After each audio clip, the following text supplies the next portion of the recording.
بسم اللہ الرحمن الرحیم نحمدہ ونصلی ونسلم علی رسولہ الکریم۔ اللہ تبارک و تعالیٰ کے بابرکت نام سے شروع جو دلوں کے بید خوب جانتا ہے۔ تجھ سا رتبہ کسی نے پایا نہ ہوگا اے بلال، تجھ سا رتبہ کسی نے پایا نہ ہوگا اے بلال، کہ تجھ کو حاصل رہی ہر دم رفاقت رسول صلی اللہ علیہ وسلم۔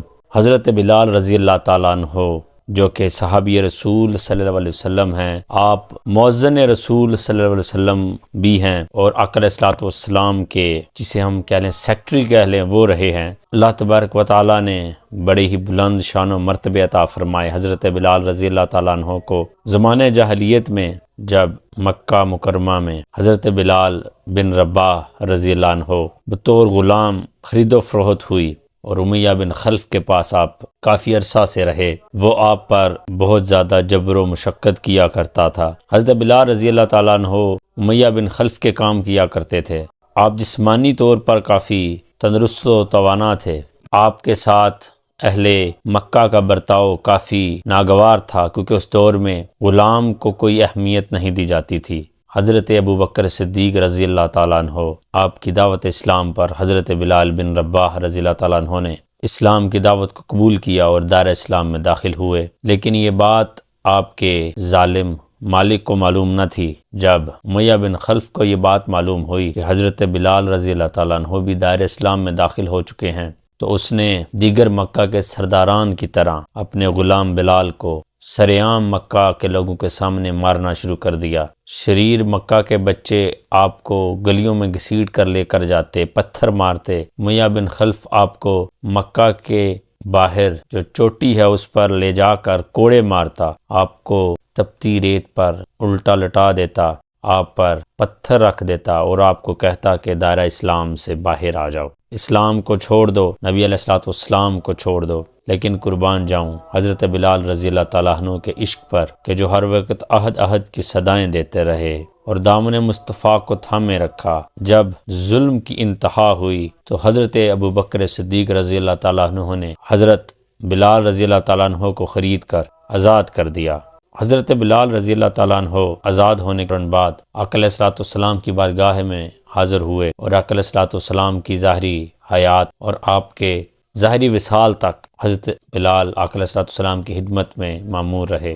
اللہ تبارک و تعالیٰ نے حضرت بلال کو بہت ہی بلند مقام دیا کہ جب مکہ فتح ہوا تو آقا علیہ الصلوۃ والسلام نے اپنے پیارے بلال کو کہا کہ بلال کعبہ کی چھت پہ چڑھ جاؤ اور اذان دو۔ وہ منظر قابل دید تھا کہ مکہ کے بڑے بڑے سردار، وہ سردار جنہوں نے برسوں حکمرانی کی تھی بلال پر، وہ دیکھ رہے تھے کہ بلال کعبہ کی چھت پر چڑھ کر اللہ اکبر کی صدائیں دے رہا ہے۔ یہ بلند مرتبہ بلال کو اسلام نے دیا۔ جب آقا علیہ الصلوۃ والسلام نے حضرت بلال کو یہ ارشاد فرمایا کہ بلال جب میں جنت میں داخل ہوں گا تو تم مجھ سے پہلے جنت میں جاؤ گے، تو حضرت بلال عرض کرتے ہیں کہ یا رسول اللہ صلی اللہ علیہ وسلم یہ کیسے ممکن ہے کہ میں آپ سے پہلے جنت میں داخل ہو جاؤں؟ تو آقا علیہ السلام نے ارشاد فرمایا کہ بلال جس سواری پر میں ہوں گا اس کی رکاب تم نے پکڑی ہوگی۔ آقا علیہ السلام حضرت بلال کے بارے میں ارشاد فرمایا کرتے تھے کہ بلال زمین پر مدینے کی گلیوں میں چلتا ہے اور اس کے پاؤں کی آہٹ عرش پر سنائی دیتی ہے۔